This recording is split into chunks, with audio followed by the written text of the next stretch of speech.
حضرت ابو سعید خدری رضی اللہ عنہ بیان کرتے ہیں کہ آپ نبی کریم صلی اللہ علیہ وسلم کے ساتھ 12 جہادوں میں شریک رہے۔ آپ نے فرمایا کہ میں نے نبی کریم صلی اللہ علیہ وسلم سے 4 باتیں سنی۔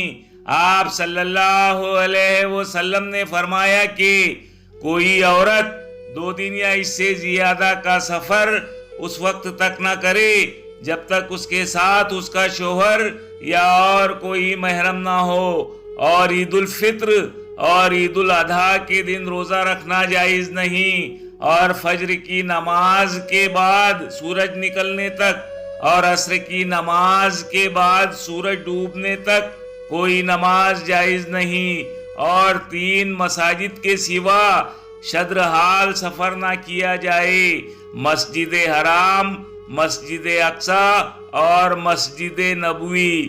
صحیح بخاری 1995۔